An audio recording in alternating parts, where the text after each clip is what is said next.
Policia shqiptare ka kontaktuar autoritetet spanjolle për shkëmbim informacioni lidhur me lëvizjet e Gilman Dodanit dhe Muço Shalianit, të cilët udhëtuan drejt Barcelonës më 7 nëntor dhe kur u kthyen në Rinas më 11 nëntor, ran prej një atentati.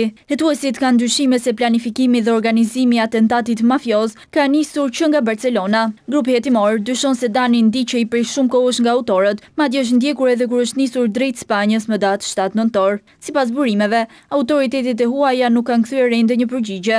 Nga ana tjetër, blut kanë vijuar kontrollet në zonën e atentatit, por jo vetëm, pasi janë kryer kontrolle nga hetuesit edhe në zona të ndryshme, ku dhe janë sekuestruar sërish kamera të tjera sigurie, por deri më tani nuk është gjetur asgjë me vlerë për hetimin. Sipas burimeve, në pyetje janë marrë disa persona me precedent penal, të cilët janë të dyshuar, si dhe familjar të Gilman Dodanit dhe Muço Shalianit. Deri në këto momente, pista kryesore e hetuesve është ajo e hakmarrjes mes grupeve kriminale. Nga kqyrja paraprake e mjetit të djegur të autorëve, policia nuk ka përftuar ndonjë element që mund t'i ndihmojë në lidhje me hetimin dhe identifikimin e autorëve.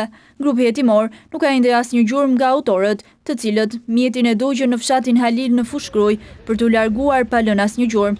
Sa i përket makinës autorëve, përveç targave greke, edhe makina Toyota rezulton të jetë e vjedhur në Greqi në tetor të vitit 2023, ndërsa targat rezultojnë të vjedhura në vitin 2024.